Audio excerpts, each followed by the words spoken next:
Hello everyone, ઓસિલેશનના નવા લેક્ચરમાં બધાનું સ્વાગત છે.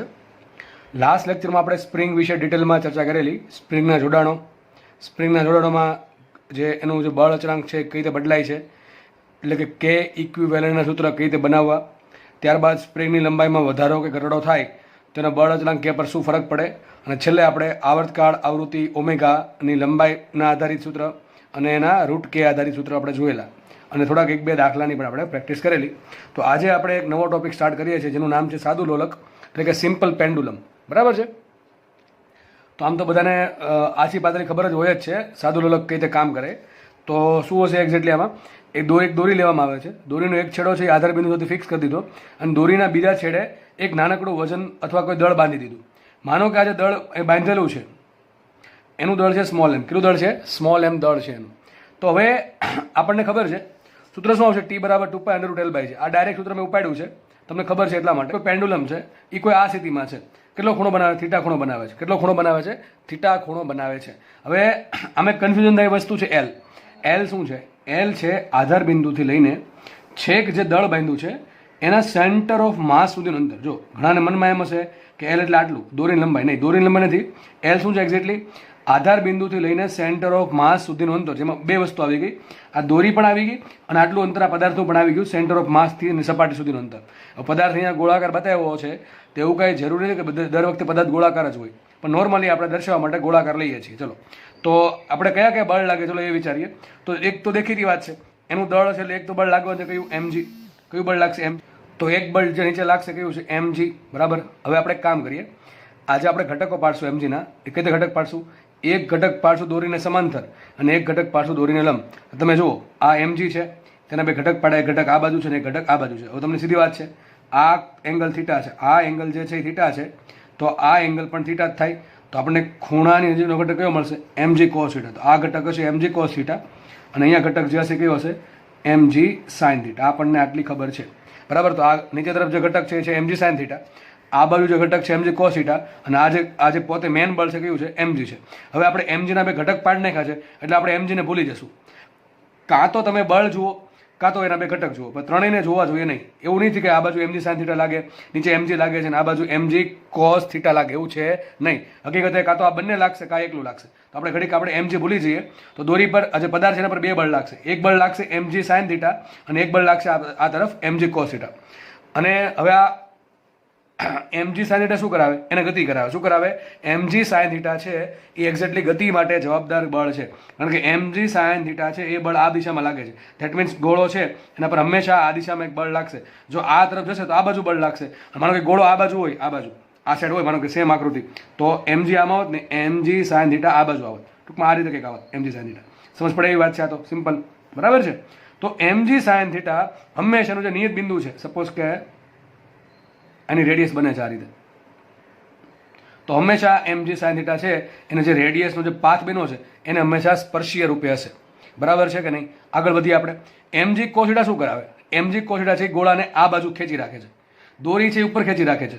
તો શું આમ જાય કે આમ જાય? ક્યાંય નથી જતું, ક્યાંય જતું નથી. મતલબ શું થાય? દોરીમાં એક બળ લાગતું હશે. કયું બળ લાગે? સીધી વાત છે, દોરીમાં ઉત્પન્ન થશે તણાવ બળ T, અને નીચે કયું ઉત્પન્ન થશે? mg cos theta. હજી એક આપણે બળ ભૂલી જઈએ. ચલો વિચારો, કયું બળ હશે? હજી એક બળ ઘટે છે.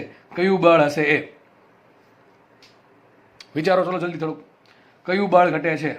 આ ગોળાને વેગ હોય કે ના હોય? વેગ તો છે. અને કયા માર્ગમાં ભ્રમણ કરે? વર્તુળાકાર માર્ગમાં. ભલે નાનકડો વર્તુળાકાર માર્ગ છે, પણ છે તો વર્તુળાકાર માર્ગ જ. ત્રિજ્યા કેટલી હશે વર્તુળાકાર માર્ગની? આ દોરી સોરી આ એલ જેટલી. કેટલી હશે? એલ જેટલી. ટૂંકમાં અહીંથી લઈને અહીંયા સુધી જે અંતર છે એટલા વર્તુળાકાર માર્ગમાં, એટલી ત્રિજ્યાના વર્તુળાકાર માર્ગમાં એ ભ્રમણ કરે છે. તો હજી એક બળ લાગશે. ધેટ ઇઝ કયું બળ લાગે? વર્તુળાકાર ગતિ આવે એટલે એક બળ છે એ મેં તમને કીધેલું છે કે હંમેશા યાદ રાખવું. કયું આવશે? કેન્દ્રગામી અથવા કેન્દ્ર ત્યાગી બળ. તો ચલો એની નીચે હજી બળ લાગશે, પ્લસ કરી દઉં છું. કયું? mv²/L. કયું લાગશે? mv²/L. એનો વેગ છે આ બાજુ હશે, ગોળાનો વેગ આ બાજુ હશે, અથવા ગોળો ઉપર જશે તો વેગ આ રીતે હશે. ટૂંકમાં આપણે તો કોઈ પણ પોઝિશન લીધી છે, આપણને એક્ઝેક્ટ ખબર નથી અત્યારે કે ગોળો આમ જાય છે કે આમ જાય છે. બરાબર છે? તો ટૂંકમાં એના વેગના કારણે એક બળ હજી લાગશે mv²/L. હવે અહીંયા મેં દર્શાવ્યું નથી એને. બરાબર છે? શું કામ દર્શાવ્યું? જુઓ, આપણે જે સાદું લોલક લઈએ છીએ એની લંબાઈ બહુ વધારે હોય. કેવી હોય? લંબાઈ વધારે હોય. પછી આ દળ બહુ નાનું હોય. દળ બહુ કંઈ બહુ મોટું ન હોય, દળ નાનું હોય, લંબાઈ મોટી હોય, અને એનો જે વેગ છે આપણે બહુ એટલો બધો વધારે ન હોય. ટૂંકમાં આ જે બળ છે આ બળ એ ઘણી વખત એને અવગણવામાં આવે. હકીકતે બળ તો લાગે છે પણ એની જે મૂલ્ય છે એ ઘણું નાનું હોવાના કારણે એને અવગણી નાખીએ, પણ એક્ઝેક્ટલી અવગણવું જોઈએ નહીં. ચલો ઉપર કયું બળ લાગશે? ચલો માનો કે ઘોડો આગળ ધીમે ધીમે ગતિ કરતો કરતો અહીંયા પહોંચી ગયો, બરાબર છે, તો ઉપર કયું બળ લાગશે? હવે ઉપર લાગશે ટી, નીચે કયું લાગશે? mg લાગશે. જો ને ઘટક નહીં પડે કારણ કે ઘટક ઓટોમેટિક સીધો આવી ગયો છે. પ્લસ કયું બળ લાગશે? mv²/l તો લાગવાનું જ છે, અને mv²/l છે એ બળ અચળ નથી કારણ કે કોના પર ડિપેન્ડ કરે? વેગ પર ડિપેન્ડ કરે. દરેક જગ્યાએ વેગ અલગ અલગ હોય. જો સૌથી વધારે વેગ ક્યાં હોય? અહીંયા વચ્ચે. વિચાર કરો, ગોળો છે એ ધીમે ધીમે આમ જાય છે, જેમ જેમ જેમ ઉપર ચડશે એમ એની હાઇટ વધતી જાય છે. હાઇટ વધશે તો સ્થિતિ ઉર્જા વધશે, mgh પ્રમાણે સ્થિતિ ઉર્જા વધશે તો ગતિ ઉર્જા ઘટશે. એક કોઈ પોઝિશન એવી આવશે, બરાબર, એક કોઈ પોઝિશન એવી આવશે કે ન્યા એનો વેગ થઈ ગયો 0.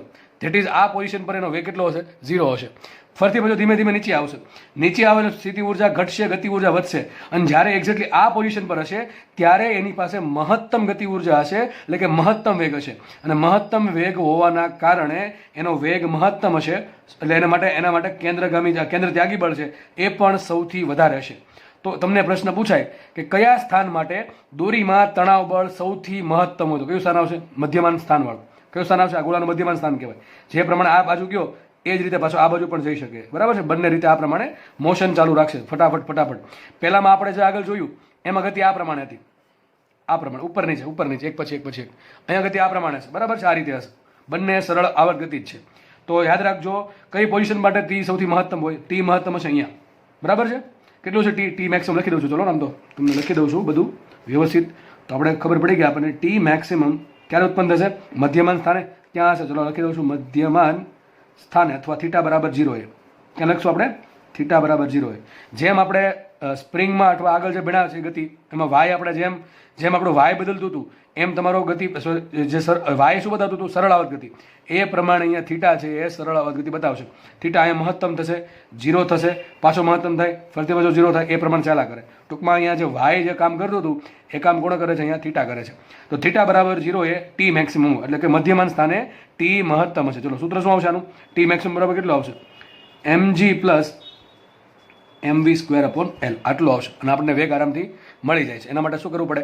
આપણે એના માટે થીટાનો યુઝ કરવો પડે, જે આપણે અહીંયા અત્યારે આપણે આ ચર્ચામાં mv²/l ને લેશું નહીં, કારણ કે અત્યારે આપણે સાદી સરળ આવર્ત ગતિ ભણીએ છીએ, બરાબર છે. આપણે જ્યારે ટી શોધવાનું થાય ત્યારે આપણે વીને કરતા બનાવીશું. જો કે એના દાખલા ગણાવ્યા છે, બરાબર, આના દાખલા ગણાવેલા છે. ક્યાં ગણાવ્યા છે? તમને યાદ હશે, કાર્ય ઉર્જા પાવરમાં આના દાખલા ગણાવ્યા છે. ટૂંકમાં આપણે આપણી ચર્ચામાં mv²/l ને અત્યારે અવગણી નાખશું, બરાબર. તો હવે એનો જે આવર્તકાળ છે એ તમને ખબર છે. સૂત્ર શું આવશે એનું? t = 2π√L/g. એક તો આ સંબંધ થઈ ગયો. એના પરથી ઓમેગા શું મળે? ઓમેગા યાદ કરો શું મળશે? આ ટી છે છેદમાં જ આવશે, 2π આ બાજુ, અથવા સોરી આ √L/g છે એને આ બાજુ આવવા દો, અને આ ટીને છેદમાં જ આવવા દો. સાબિત શું થશે? 2π/t = √g/l, બરાબર કે નહીં? તો 2π/t શું કે ઓમેગા, અથવા તમને ભાઈ આ તો સીધી વાત છે, ટી બરાબર શું થાય? 2π/ω. તો ઓમેગા બરાબર શું થાય? 2π/t. તો તમને સૂત્ર શું મળશે? ઓમેગા બરાબર આવશે √g/l. કોઈ પણ એક યાદ રાખવું, આ યાદ રાખવું. આગળ સ્પ્રિંગમાં સૂત્ર શું હતું? સ્પ્રિંગમાં સૂત્ર હતું ટી બરાબર 2π√m/k. શું થશે? m/k. એના પર આપણે હમણાં આવીએ છીએ, પણ અત્યારે જસ્ટ ખાલી આ તમને બધાને યાદ છે એમ તો, બરાબર, એટલે માટે ડાયરેક્ટ આપું છું. ટી બરાબર 2π√L/g. ઓમેગા શું થાય? ઓમેગા બરાબર થાય √g/l. અને આપણને ખબર છે ઓમેગાને 2π આપણે ભાંગીએ શું મળે? f મળે કે ન મળે? તો f બરાબર શું થાય? 1/2π√g/l, અથવા આને ઊંધું કરી નાખો તો ટી બરાબર 2π√L/g છે, તો f બરાબર શું આવશે? 1/2π√g/l. કારણ શું? f બરાબર થાય 1/t, એટલા માટે, બરાબર છે. તો ત્રણેય સૂત્રમાંથી કોઈ એક યાદ રાખો, બરાબર, બધા યાદ રાખવાની જરૂર છે નહીં, નોર્મલી આ યાદ રહી જાય એવું છે. અને આપણા ભૂતકાળમાં ઘણી વખત ભણેલા પણ છીએ. ટી બરાબર 2π√L/g. આપણે આગળ વધીએ. હવે આમાં એક ખાસ ટોપિક છે સેકન્ડ લોલક. કયો ટોપિક છે? સેકન્ડ લોલક. ચલો સેકન્ડ લોલક. હવે જે લોલકનો આવર્તકાળ 2 સેકન્ડ હોય, ઘણા અંતે સર 1 સેકન્ડ નહીં 2 સેકન્ડ, 1 સેકન્ડ કહી દઈએ તમને કહું છું હમણાં. જે લોલકનો આવર્તકાળ 2 સેકન્ડ હોય એવા લોલકને સેકન્ડ લોલક કહેવાય. હવે 2 સેકન્ડ કે માનો કે અહીંથી ગતિ સ્ટાર્ટ કરી, અહીંથી ગતિ સ્ટાર્ટ કરે છે, ધીમે નીચે ગયો, અહીંયા મધ્યમાં સ્થાને આવ્યો અને અહીંયા પહોંચી ગયો. તો અહીંથી અહીંયા પહોંચવામાં 1 સેકન્ડ લાગશે. ફરતી પાછી ક્યાં જશે? નીચે આવશે, મધ્યમાન સ્થાને આવશે, અને ફરી પાછો અહીંયા જશે. તો અહીંયા પાછી 1 સેકન્ડ લાવશે. કુલ લાગી 2 સેકન્ડ. કેટલી સેકન્ડ લાગી કુલ? એને અહીંયા આ સ્થાને ફરી પાછા આવવામાં 2 સેકન્ડ લાગે છે. કઈ રીતે? 1 સેકન્ડ એક સ્થાનથી બીજા સ્થાને જવામાં અને બીજી સેકન્ડ પાછી બીજા સ્થાનેથી પહેલા સ્થાને આવવામાં. કુલ આ પ્રમાણે એકથી બીજા સ્થાને જવામાં 1 સેકન્ડ લાગે છે, જવામાં 1 સેકન્ડ અને ફરતી પાછી આવવામાં 1 સેકન્ડ, એટલે કુલ 2 સેકન્ડ. તો યાદ રાખજો સેકન્ડનો લોકનો આવર્તકાળ કેટલો છે? 2 સેકન્ડ છે, 1 સેકન્ડ નથી. તો આપણે એક કામ કરીએ, આ જે સૂત્ર છે t બરાબર 2π/L/g, એમાં t બરાબર 2 મૂકી દઉં. શું મૂકી દઉં? t બરાબર 2. ચલો તો સૂત્ર શું છે? t બરાબર 2π/L/g. એમાં t બરાબર 2 મૂકે શું થશે? 2 = 2π/L/g. હવે શું કરશું? એક કામ કરીએ, આ 2 તો ઉડી ગયા, આ 2 ઉડી ગયા, રૂટ g ના બાજુ લે, છબી શું થશે? √g = π × √L. √g = π × √L. બે બાજુ સ્ક્વેર કરો, છબી શું થઈ ગયું? g = π²L. આ સવાલ તમને પૂછાય કે સેકન્ડ લોલક માટે g બરાબર ખાલી જગ્યા, તો શું આવશે? π² × L. અને તમને લગભગ ખબર છે π² બરાબર લગભગ 10 હોય, એક્ઝેક્ટલી 10 ન હોય પણ લગભગ 10 હોય, તો g બરાબર 10L. ટૂંકમાં તમારે જો સેકન્ડ લોલક બનાવવું હોય, સેકન્ડ લોલક બનાવવા માટેની કન્ડિશન, તમે એવું ધારો છો કે તમે ઘરે એક એવું લોલક બનાવો કે જેનો આવર્તકાળ 2 સેકન્ડ થાય, તો આ તમારે આ કન્ડિશન 100% ફૂલફિલ થવી જોઈએ. કઈ કન્ડિશન? g બરાબર 10 ટાઈમ્સ L થવું જોઈએ, અથવા g બરાબર π² થવું જોઈએ. જો તમારા માટે, જો તમારે જે લોલક છે એના માટે g બરાબર 10L થશે, એની લંબાઈ તમારે એ પ્રમાણે રાખવી પડશે કે લગભગ g બરાબર 10 × L થાય તો જ તે એ લોલક સેકન્ડ લોલક બનશે, બાકી બનશે નહીં. હવે g શું છે? g છે આપેલા સ્થળનો ગુરુત્વ પ્રવેગ. ઘણા કેસ g બરાબર 10 મૂકી દો ને, મને તો કોઈ વાંધો નથી. માનો કે તમે પૃથ્વીની સપાટી પર છો, તમે પૃથ્વીની સપાટી પર છો, તો g બરાબર શું આવશે? ge આવશે. હમણાં આપણે લાસ્ટ ચેપ્ટર પહેલા ગુરુત્વાકર્ષણ એમાં જોયું હતું, g છે એ અચળ નથી. પૃથ્વીની સપાટી પર g અલગ હોય, સપાટીથી ઊંચાઈ પર જાઓ ત્યાં પણ g અલગ હોય, ઊંડાઈ પર પણ અલગ g અલગ હોય. તમે અલગ એક ગ્રહ પરથી બીજા ગ્રહ પર જાઓ, એટલે કે અલગ અલગ ગ્રહો માટે પણ g ની વેલ્યુ અલગ અલગ હોય છે. તમે સ્પેશિયલી પૃથ્વીની વાત કરતા હોય અને એમાં પણ પાછી પૃથ્વીની સપાટીની જ વાત કરતા હોય, તો જ અહીંયા g બરાબર શું આવશે? g આવશે. g બરાબર એપ્રોક્સિમેટલી 10 મૂકો તો લગભગ શું મળશે? 10 બરાબર 10L, 10 10 ઉડે લગભગ શું મળશે? L બરાબર 1 મીટર. ટૂંકમાં તમે તમારા ઘરે લોલક બનાવવું હોય ટૂંકમાં પૃથ્વીની સપાટી પર, તો લગભગ હાઇટ કેટલી હશે? સોરી, લેન્થ કેટલી હશે? 1 મીટરની લેન્થની દોરી લ્યો અને નીચે નાનકડું પદાર્થ બાંધો, બરાબર છે? તો લગભગ એનો આવર્તકાળ કેટલો હશે? 2 સેકન્ડ જેટલો હશે. ટૂંકમાં 1 સેકન્ડમાં અહીંથી અહીંયા જશે અને અહીંથી અહીંયા આવશે. આવર્તકાળ છે એ થીટા પર ડિપેન્ડ કરતો નથી. જો આવર્તકાળ છે એમાં ક્યાંય થીટા આવે છે? ના. આવર્તકાળ કોના પર ડિપેન્ડ કરે? લંબાઈ પર અને g પર. કોના પર ડિપેન્ડ કરે છે? લંબાઈ પર અને g પર. અને તમને યાદ હશે લાસ્ટ ચેપ્ટરમાં ગુરુત્વાકર્ષણમાં આપણે લગભગ છેલ્લા લેક્ચરમાં અથવા છેલ્લાથી બીજા લેક્ચરમાં આપણે સાદા લોલક માટે જીના દાખલા ગણેલા કે કોઈ ગ્રહ પર જી બદલે અથવા પૃથ્વી સપાટીથી અમુક ઊંચાઈ જઈએ તો જીમાં વેરિએશન આવે, જીમાં વેરિએશન આવશે તો ટીમાં વેરિએશન આવશે. તો તમારે ટી બદલવો હોય તો ખાલી બે જ વસ્તુ છે, કાં તો એલ બદલો કાં તો જી બદલો અથવા બંને બદલો. તો ટી છે એ ઓનલી ઓન કોના પર ડિપેન્ડ કરે? લંબાઈ પર, લેન્થ પર અને જી પર. હવે જી આ સૂત્રમાં જે જી આવ્યો, જી બરાબર 10L અથવા જી બરાબર π²L, એમાં જી શું છે? આપેલા સ્થળનો ગુરુત્વ પ્રવેગ. તમે કયા સ્થળે લોલક બનાવવા માંગો છો એના પર જી ડિપેન્ડ કરશે. જી બરાબર ઓલવેઝ જી હશે નહીં. અને ખાસ આ વાત, એલ શું છે? એલ છે આધાર બિંદુથી પદાર્થના સેન્ટર ઓફ માસ સુધીનું અંતર. ઇટ્સ નોટ ઇક્વલ ટુ દોરીની લંબાઈ, એમ લખ્યું છે. એલ છે એ દોરીની લંબાઈ નથી, શું છે? આધાર બિંદુથી પદાર્થના સેન્ટર ઓફ માસ સુધીનું અંતર છે. તો આ વસ્તુ ક્લિયર થઈ છે, બરાબર છે? સૂત્ર તમને બધાને આવડે છે, ટી બરાબર 2π/L/g. એના પરથી ઓમેગાનું એના પરથી એફનું સૂત્ર યાદ રાખી લેવું. અને ખાસ આ સેકન્ડ લોલકની કન્ડિશન કે સેકન્ડ લોલકનો આવર્તકાળ 2 સેકન્ડ હોય અને જી બરાબર એના માટે π²L થશે. આગળ વધીએ આપણે. બીજી મહત્વની વસ્તુ આમાંથી જે પૂછાય છે એ છે ગ્રાફ્સ. તમને લગભગ ગતિ દરમિયાન ચેપ્ટર નંબર 3 અને 4 જ્યારે ભણાવતો હતો ત્યારે તમને અમુક ગ્રાફ યાદ રાખવેલા, બરાબર છે? જેમ કે આપણને ખબર છે y પ્રપોર્શનલ ટુ x હોય તો એનો આલેખ સીધો આવે છે, આ સુરેખા આવશે, બરાબર? સીધી સુરેખા આવશે આ રીતે. કારણ કે એક આસુ સમીકરણ બને y બરાબર mx + c, એક રેખાનું સમીકરણ બને છે જ્યાં m છે ઢાળ અને c છે y અક્ષનું અંતર છે. તો તમને ખબર છે જ્યારે બે વસ્તુ સમપ્રમાણમાં હોય ત્યારે આલેખ આ પ્રમાણે સુરેખા આવે, પણ જ્યારે બે વસ્તુ સમપ્રમાણમાં હોય ને અમુક ઘાત હોય ત્યારે શું કરવાનું છે? તો આ તમને શીખવાડેલ છે. જ્યારે y પ્રપોર્શનલ ટુ x² થાય તો એક શું બતાવે છે? પરવલયનું સમીકરણ. હવે જે મેથ્સવાળા છે એનામાં કોઈ વાંધો નહીં હોય, પણ જે બાયોલોજીવાળા છે એનામાં ઘણી તકલીફ પડતી હોય તેના માટે એક રીત તમને આપી હતી કે જેની આસપાસ એક ઘાત આવે એની આસપાસ કપ બનાવવાનો.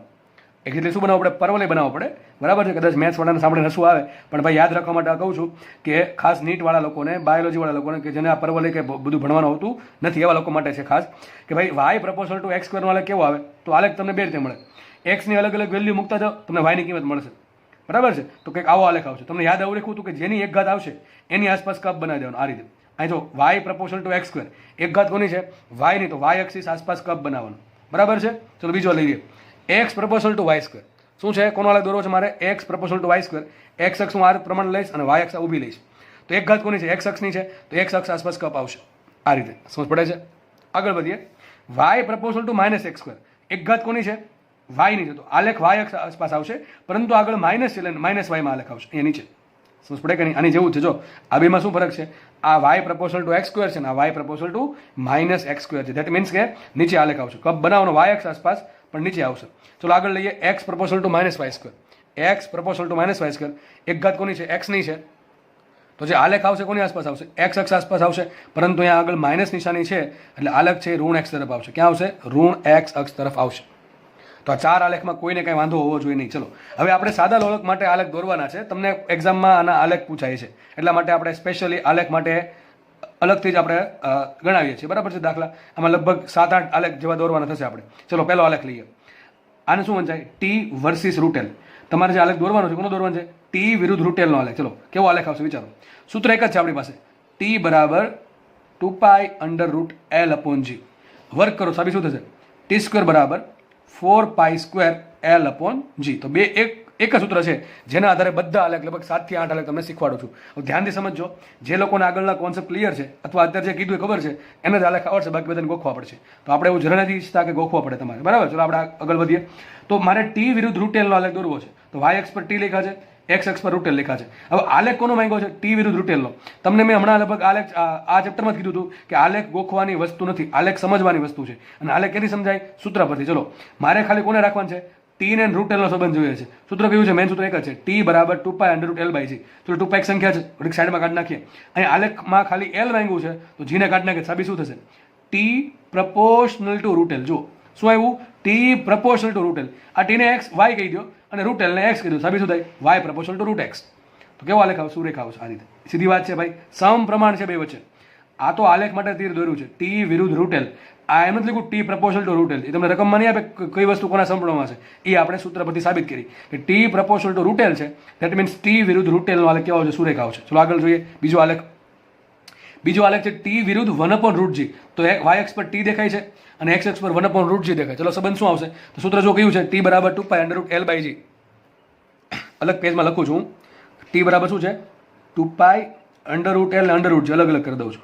કોનો આલેખ માંગ્યો છે? ખાલી અહીંયા √g નો. ટૂંકમાં બાકી બધું કાઢી નાખે. સાબિત શું થશે? T proportional two 1/√g. પણ આલેખ કોનો છે?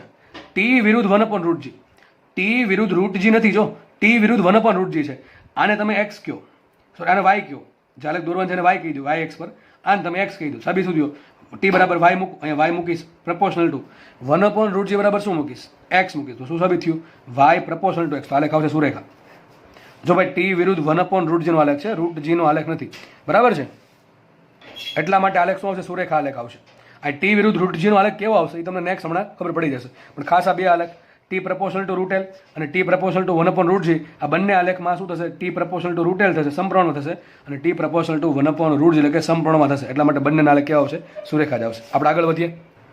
ચલો નેક્સ્ટ આલેખ તમારી સ્ક્રીન પર દેખાય છે, ટી સ્ક્વેર વિરુદ્ધ એલ નો આલેખ. કોનો આલેખ? ટી સ્ક્વેર વિરુદ્ધ એલ. ચલો ટી સ્ક્વેર વિરુદ્ધ એલ નો આલેખ દોરવો છે. મારી પાસે સૂત્ર એક જ છે, ટી બરાબર 2π√L/g. હવે ટી સ્ક્વેર લેવા માટે શું કરીશ? બે બાજુ વર્ક કરી દઈએ. ચલો તો પેલા આપણે બેનો વર્ક કરો. શું થશે? ટી સ્ક્વેર બરાબર 4π²√L² L અને g નો √g નો વર્ગ g. તો સાબિત શું થયું? કોનો રાખવાનું છે અહીંયા? ટી સ્ક્વેર ને એલ ને રાખવાનું, બાકી બધું કાઢી નાખવું. સાબિત શું થશે? સાબિત થશે T square proportional to L. જો શું સાબિત થયું? T square proportional to L. ચલો જેનો આલેખ છે ને આને વાય કહી દો. વાય એક્સ પર કોણ છે? ટી સ્ક્વેર, એને વાય કહી દો. એક્સ એક્સ પર કોણ છે? એક્સ અને વાય એક્સ કહી દો. તો અહીંયા ટી સ્ક્વેર બરાબર શું મૂકીશ? ટી સ્ક્વેર બરાબર આવશે વાય પ્રપોર્શનલ ટુ એક્સ. તો કોનો આલેખ આવ્યો? વાય પ્રપોર્શનલ ટુ નો X, sorry Y proportional to X. એટલે સુરેખા આવશે. કેવો આલેખ આવશે? આગળ ભણાવ્યું એ પ્રમાણે સુરેખા આલેખ આવશે. એકદમ ઇઝી વસ્તુ છે. બરાબર છે? સમજ પડવી જોઈએ ભાઈ. આગળ વધીએ આપણે. નેક્સ્ટ આલેખ છે ટી સ્ક્વેર વિરુદ્ધ 1/g. ચલો આપણી પાસે ટી સ્ક્વેરનું સૂત્ર છે. હવે આમાં કોને રાખવાના છે? ટી સ્ક્વેરને અને જીને રાખવાના. ચલો આપણે મૂકીએ. સાબિત શું થશે? T square proportional. આ બધું સાઈડમાં રાખીએ તો શું આવશે? 1/g. હવે આલેખ કોનો દોરવાનું છે? ટી સ્ક્વેર વિરુદ્ધ 1/g. ચલો ટી સ્ક્વેર છે ને વાય કહી દઈએ, 1/g છે ને એક્સ કહી દઈએ. તો મારું ફંક્શન શું કહે છે? જો તો આ ટી સ્ક્વેર બરાબર શું આવશે? વાય આવશે પ્રપોર્શનલ ટુ 1/g બરાબર શું આવશે? એક્સ આવશે. તો ફરતી પાછી એ જ વાત, વાય પ્રપોર્શનલ ટુ એક્સ. તો સાબિત શું થયું? ટી સ્ક્વેર વિરુદ્ધ 1/g નો આલેખ પણ સુરેખા આવશે. આ રીતે સમજ પડે છે કે નહીં પડતી? આગળ વધીએ આપણે. નેક્સ્ટ આલેખ છે ટી વિરુદ્ધ ટી વિરુદ્ધ √L/g. ચલો સૂત્ર શું છે? ટી બરાબર 2π√L/g. આ મેન સૂત્ર છે. એમાંથી રાખવાના કોને છે? ટી, એલ અને જી ને. તો સાબિત થઈ ગયું સિમ્પલ. મારે ટી પ્રપોર્શનલ ટુ શું આવશે? √L/g આવશે. શું આવશે? T proportional two √L/g. હવે આલેખ દોરવાનો કોનો છે? ટી વિરુદ્ધ √L/g. ચલો આ ટી છે એને હું વાય કહી દઉં અને √L/g જે એક્સ પર જેટલું છે ને એક્સ કહી દઉં. તો સાબિત શું થશે? અહીંયા આ ટી છે બરાબર વાય આવી ગયા, પ્રપોર્શનલ ટુ એમ રહેશે, અને અંડર રૂટ એલ બાય જી બરાબર શું આવશે? એક્સ આવશે. શું આલેખ આવશે? આ રીતે આલેખ આવશે, સુરેખા. સિમ્પલ એકદમ બધું વસ્તુ છે. ચલો આગળ વધીએ આપણે.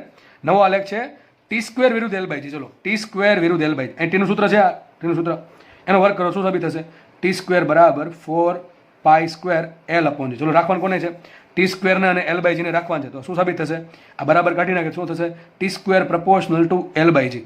શું આવશે? T square proportional to L by G. આલેખ કોનો છે? ટી સ્ક્વેર વિરુદ્ધ એલ બાય જીનો. ચલો આલેખ છે ટી સ્ક્વેર વિરુદ્ધ એલ બાય જી. હવે તમને ખબર પડી ગઈ હશે કે ટી સ્ક્વેર છે એ એલ બાય જીના કેવા છે? સમપ્રમાણમાં છે. શું આલેખ આવશે? શું એમ ખબર ન પડે તો જેનો આલેખ છે ટી સ્ક્વેર છે ને વાય ધારી લ્યો, એલ બાય જીને એક્સ ધારી લ્યો. તો આ ટી સ્ક્વેરને બરાબર લખીશ વાય, પ્રપોર્શનલ ટુ એમ નામ રાખીશ, અને એલ બાય જી બરાબર લખીશ એક્સ. તો શું આવશે? Y proportional to X. That means આ આલેખ આવશે, સુરેખા. ચલો આપણે બીજા આલેખ સોલ્વ કરીએ હજુ. ચલો હવે મજા આવશે. આલેખ છે ટી વિરુદ્ધ એલ. ચલો કોનો આલેખ દોરવાનો છે? ટી વિરુદ્ધ એલ નો આલેખ. ચલો ટી વિરુદ્ધ એલ સૂત્ર ફરીથી લખી દો પાછું. ટી બરાબર શું આવશે? 2 pi under root L upon G. બરોબર કે નહીં? ચલો તો હવે એક કામ કરીએ, એમાંથી એલ છૂટો પાડવા પડશે ને, એના માટે બે બાજુ શું કરું? સ્ક્વેર કરું. સો શું થશે? ટી સ્ક્વેર બરાબર 4 pi square L upon G. તો હવે એક કામ કરીએ, હવે રાખવાનું કોને છે? ટી ને એલ લે રાખવાના છે, ટી ને એન લે, પણ ટી નું એલનું ડાયરેક્ટ સમીકરણ છે. કોનું આ સમીકરણ છે? ટી સ્ક્વેર ને એલ. ચલો કાંઈ નહીં, આપણે તો લખાય આમ T square proportional to L. શું આવશે અહીંયા? T square proportional to L.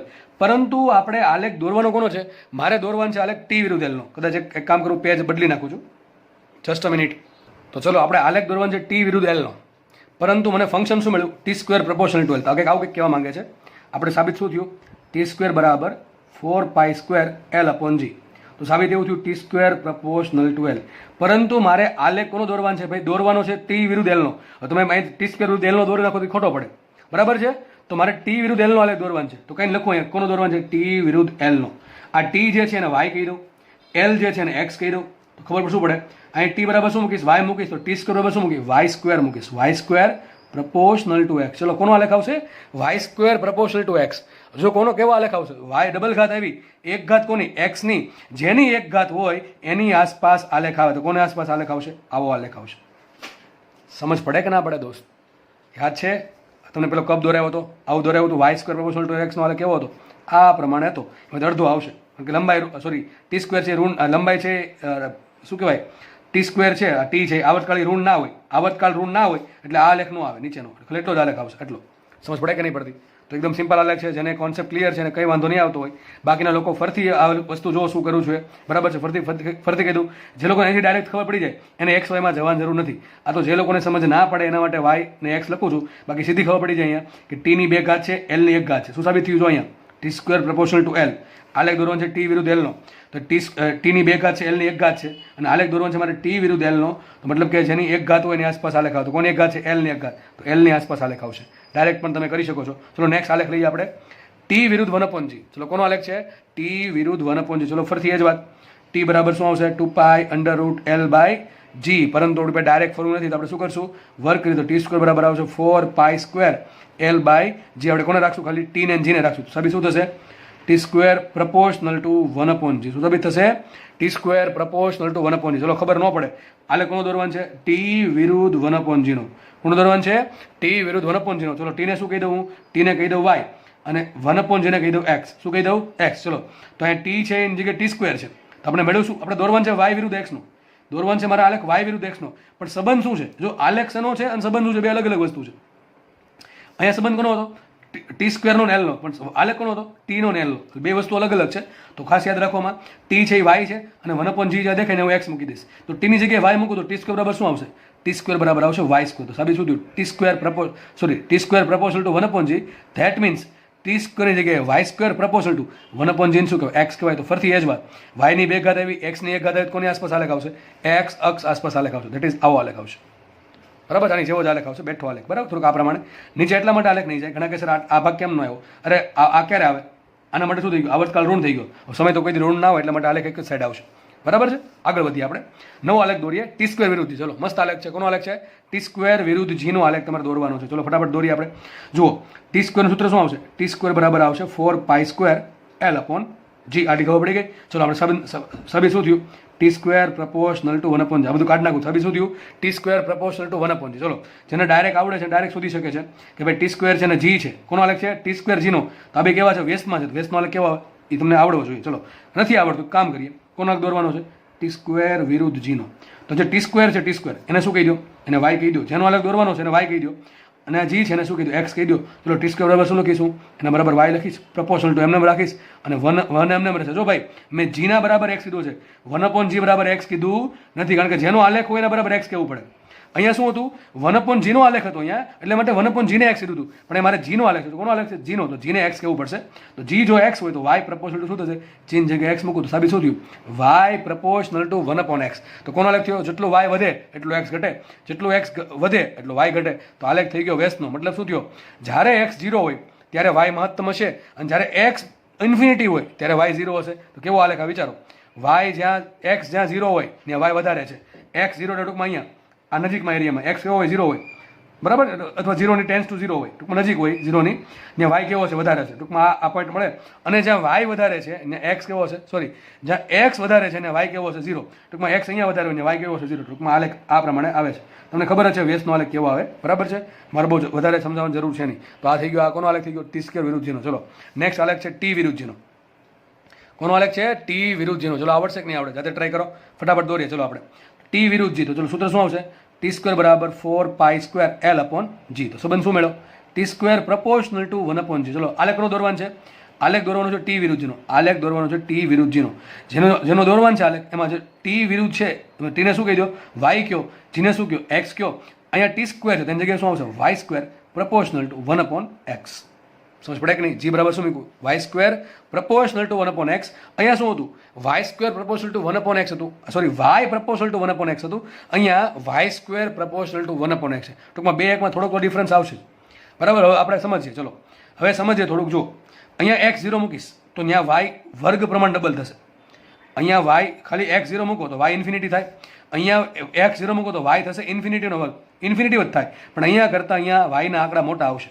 કેમ મોટા આવશે, કારણ કે અહીંયા વાય સ્ક્વેર છે, અહીંયા વાય છે, એટલા માટે, બરાબર. તમે જેમ જેમ એક્સની કિંમત વધારશો એમ વાયમાં સડનલી ચેન્જ ઓછો આવશે. કેમ, હજી ખબર ન પડી. આમ લખાય કે ન લખાય, વાય પ્રપોર્શનલ ટુ √x. શું લખાય, વાય પ્રપોર્શનલ. અને શું કહેવાય, આમાં જ કહેવાય કે ના કહેવાય, Y proportional to √x. X તમે 4 મૂકો, અહીંયા x 4 મૂકો તો અહીં શું આવશે, x 4 મૂકો તો વાય લગભગ 0.25 આવશે. પણ અહીંયા x 4 મૂકો તો અહીં વાય અડધો થશે. ખબર પડે કે નહીં, મને કે અને બરાબર ધારી લો. તો અહીંયા x 4 મૂકો તો વાય કેટલા આવશે, 1/4 મતલબ 0.25. અહીંયા x 4 મૂકો તો વાય 0.5 થશે. ટૂંકમાં અહીંયા વાયની કિંમત કેવી આવશે, આના કરતાં વધારે આવશે. એક્સની સેમ કિંમત માટે અહીંયા કરતાં અહીંયા વાયની કિંમત મોટી આવશે. ધન કિંમત લો એક્સની, તો કે ઋણ તો આવશે જ નહીં, કારણ કે અંડર રૂટમાં છે અહીંયા, તો એટલા માટે સમજ પડે કે નહીં પડતી. તો અહીંયા આલેખ થોડોક આ પ્રમાણે આવશે, થોડોક આલેખ છે ને આ પ્રમાણે થોડુંક ઊંચું આવશે.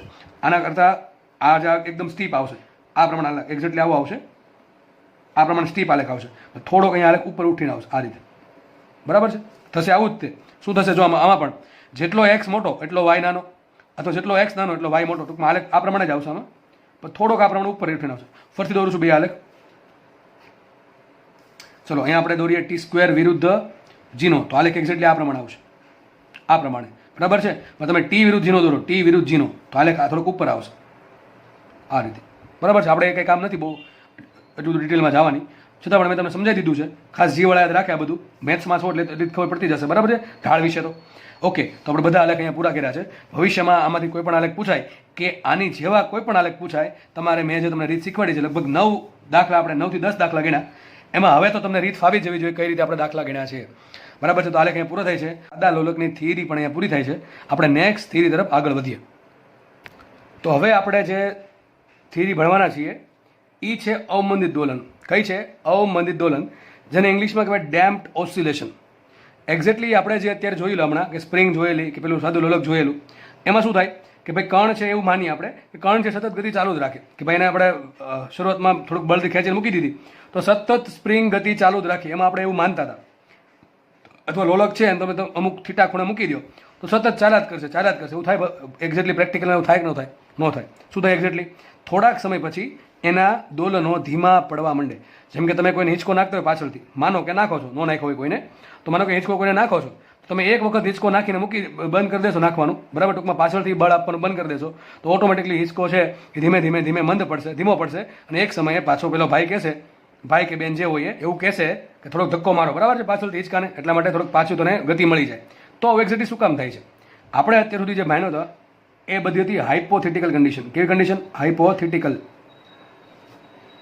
તો ટૂંકમાં કાલ્પનિક પરિસ્થિતિ, ઇમેજનરી પરિસ્થિતિ, કાલ્પનિક પરિસ્થિતિ કે ભાઈ સ્પ્રિંગને આપણે ખેંચીને મૂકી દઈએ તો સતત ગતિ ચાલુ જ રાખશે, કે ભાઈ પેલો લોલક છે એને એક વખત આપણે મૂકી દીધું અમુક ખૂણેથી સતત ચાલ્યા જ કરશે. એક્ઝેક્ટલી પ્રેક્ટિકલમાં એવું થતું નથી.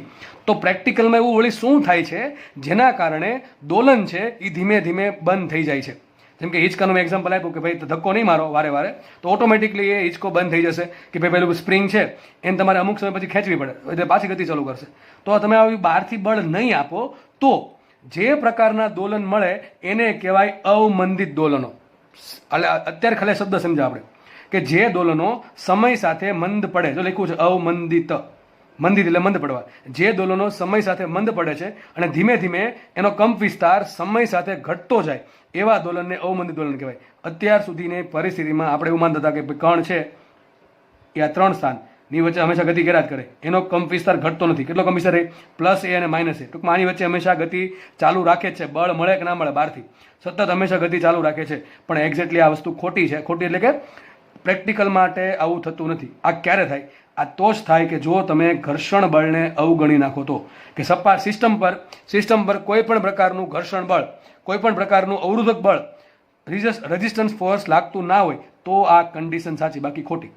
એક્ઝેક્ટલી આપણે પ્રેક્ટિકલની વાત કરીએ તો પ્રેક્ટિકલમાં કોઈક ને કોઈક પ્રકારનું રેઝિસ્ટિવ ફોર્સ અથવા રેઝિસ્ટન્સ ફોર્સ અથવા ફ્રિક્શનલ ફોર્સ લાગતું જ હશે કે જેથી તમારા દોલનો ધીમે ધીમે મંદ પડશે, અને એ ટાઈપના દોલનો કહેવાય ડેમ્પ્ડ ઓસિલેશન. ટૂંકમાં આપણે જે ભણીએ છીએ થોડુંક પ્રેક્ટિકલ તરફ જઈએ છીએ. પ્રેક્ટિકલમાં એક્ઝેક્ટલી શું છે? ચલો, તો તમને એ તો ખબર પડી કે અવમંદિત દોલન કોને કહેવાય? કે જેમાં જે દોલનોમાં કંપ વિસ્તાર ધીમે ધીમે સમય સાથે ઘટતો જાય છે એવા દોલનોને અવમંદિત દોલન કહેવાય. ચલો, હવે તમને ખબર છે અત્યાર સુધી આપણે જે દોલન ભણ્યા હતા એમાં મેં તમને કીધું હતું સ્પ્રિંગમાં સિસ્ટમ આપણે આ પ્રમાણે દર્શાવતા હતા. સ્પ્રિંગ હોય કે ન હોય આપણે આ પ્રમાણે દોલનો દર્શાવતા હતા. પરંતુ હવે આપણા જે અવમંદિત દોલનો છે એને આ પ્રમાણે દર્શાવશું. માનો એ ખાલી વિચારવાનું છે, આવું એક્ઝેક્ટલી આવું દર વખતે હોય એવું જરૂર નથી. માનો એક સ્પ્રિંગ છે, એની જોડે એક વજન લટકાયું સ્મોલ એમ, બરાબર છે, અને નીચે આ જે દળ છે એની નીચે બીજું કંઈક, માનો કે સળીઓ લગાડીને નીચે એક તકતી ચિપકાઈ દીધી આપણે, અથવા કોઈ વસ્તુ ચિપકાઈ દીધી છે, અને એ તકતીને પાણી ભરેલા અથવા આજે કોઈ પ્રવાહી છે, લિક્વિડ છે, એ લિક્વિડ ભરેલા લિક્વિડમાં રાખેલી છે, બરાબર છે. આજે પ્રવાહી જે ભર્યું છે એની અંદર આ વસ્તુને રાખેલી છે. માનો કે તમે આજે પદાર્થ છે સ્મોલ એમ દળ, માનો કે આને કોઈ દળ નથી, એટલે થોડુંક દળ છે માનવાનું છે, એક્ઝેક્ટલી દળ વગર વસ્તુ જ ના હોય, પણ માનો કે સિસ્ટમમાં મોસ્ટલી દળ બધું અહીંયા જ છે. હવે તમે આને આ જે દળ છે એને તમે બહારથી બળ આપશો, એફ બળ. ચલો, એફ બળ આપણે આપ્યું, શું થશે? ધીમે ધીમે દોલન સ્ટાર્ટ થશે. માનો કે તકતી ન હોય તો આપણે એવું માનશું કે દોલન સતત ચાલુ જ રહે છે. આપણે એવું માનશું કે કોઈ પણ પ્રકારના અવરોધક બળ વગર આ દોલન સતત ચાલ્યા જ કરે છે, બરાબર, આ રીતે ચાલ્યા જ કરે છે.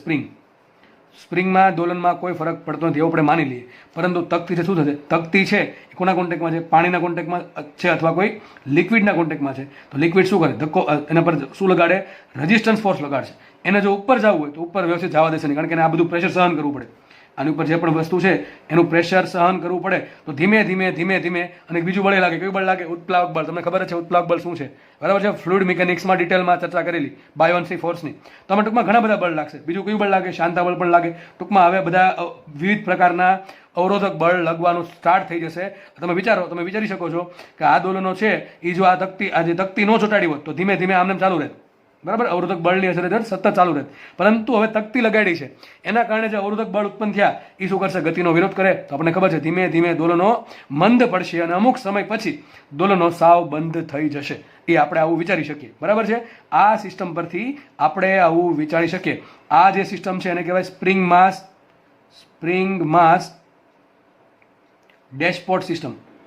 ઇંગ્લિશમાં જે વાઇબ્રેશનમાં ભણવામાં આવે મિકેનિકલ એન્જિનિયરિંગમાં, જસ્ટ ખાલી નામ જાણકારી માટે આપ્યું છે, એનો કોઈ મિનિંગ નથી, બરાબર, તમારે યાદ રાખવા માટે. અથવા એને ડેમ સિસ્ટમ કહે. શું કહે? Dam system, damped system. Damp એટલે કે ધીમે ધીમે ઘર્ષણ લાગવું, બરાબર છે.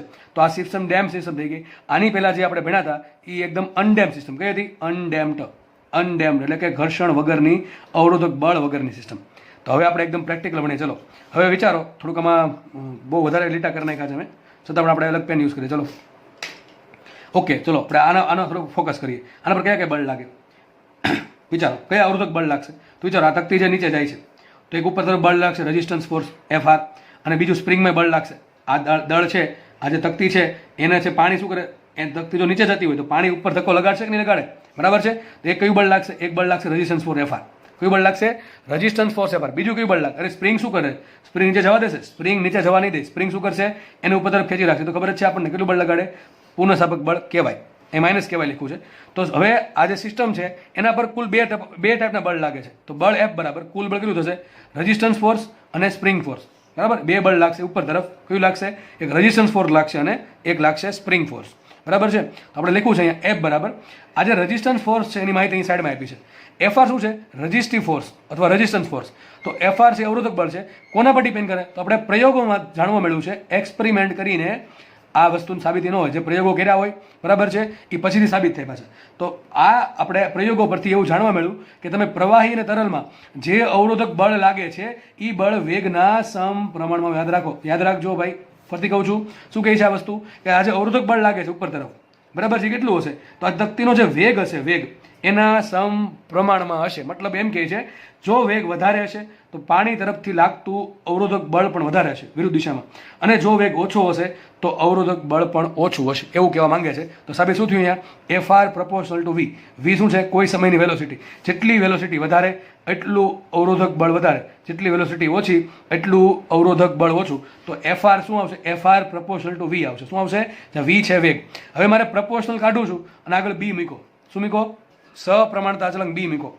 આ B છે એ B ને કહેવાય અવમંદન ગુણાંક. આ પેલા જેવું છે, આપણે ખબર ઘર્ષણમાં શું માનીએ, F પ્રપોર્શનલ ટુ N છે, જેટલું લંબબળ વધારે એટલું ઘર્ષણ બળ વધારે.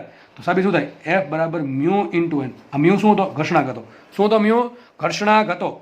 તો ઘર્ષણ બળ છે એ જેમ મ્યુ વધે એમ F જે છે એ મ્યુ વધે એમ વધતું હતું. સેમ અહીંયા છે, જો જે અવરોધક બળ લાગે છે કોના દ્વારા, તરલ દ્વારા, એ વેગના સમપ્રમાણમાં છે. હવે હું પ્રપોર્શનલ કાઢીને આગળ શું મૂકું છું, B મૂકું છું. B શું છે, સપ્રમાણતા અચળાંક, જેને શું કહેવાય, અવમંદન ગુણાંક. તો B કંઈક એવી વસ્તુ છે જે ડિપેન્ડ કરે તરલ પર. કોના પર ડિપેન્ડ કરે, તરલના ટાઈપ પર. તમે ભાઈ અહીંયા પાણી ભરો અને ઓઇલ ભરો અને તમે એકદમ અહીંયા એકદમ કોઈની ચાસણી ભરી નાખો, બરાબર છે, તો તમે અલગ અલગ તરલ લેશો તો અલગ અલગ અવરોધક બળ લાગશે. એ કોના પર ડિપેન્ડ કરે, B પર. કોના પર ડિપેન્ડ કરે, B પર. તો B શું છે, અવમંદન ગુણાંક. શું છે, અવમંદન ગુણાંક, જે કોના પર ડિપેન્ડ કરશે, મોસ્ટલી ડિપેન્ડ કરે પ્રવાહીના પ્રકાર અને તાપમાન પર પણ ડિપેન્ડ કરે. આપણે બધું ડિટેલમાં નથી જવું, સિમ્પલ યાદ રાખો કે B છે એ કોના પર ડિપેન્ડ કરે, તરલના પ્રકાર પર. જેવું તરલ તમે મૂકશો અહીંયા કન્ડિશનમાં એના આધારે B નક્કી થશે. તો અવરોધક બળ છે એ જેમ આપણે આવ્યું હતું F બરાબર મ્યુ ઇન્ટુ, એ જ રીતે અહીંયા આવશે FR બરાબર માઇનસ BV. શું આવશે, FR બરાબર માઇનસ BV. આ માઇનસ શું બતાવે, માઇનસ બતાવે છે કે તમારું જે અવરોધક બળ છે એ ગતિની વેગની વિરુદ્ધ દિશામાં લાગે છે. જે દિશામાં વેગ હશે એનાથી વિરુદ્ધ દિશામાં લાગશે. શું બતાવે, માઇનસ, માઇનસ બતાવે છે વેગની વિરુદ્ધ દિશામાં FR લાગશે. વેગ નીચે તરફ આવશે તો FR ઉપર તરફ આવશે. જો વેગ ઉપર તરફ, જ્યારે વસ્તુ પછી ઉપર જશે ત્યારે અવરોધક બળ ક્યાં લાગશે, નીચે લાગશે. ધેટ મીન્સ માઇનસ શું બતાવે છે, માઇનસ બતાવે છે વેગની વિરુદ્ધ દિશામાં. તો સાબિત શું થયું, મેં તમને પહેલાં કીધું એમ, જેટલો વેગ વધારે એટલું અવરોધક બળ વધારે, જેટલો વેગ ઓછો એટલું અવરોધક બળ ઓછો.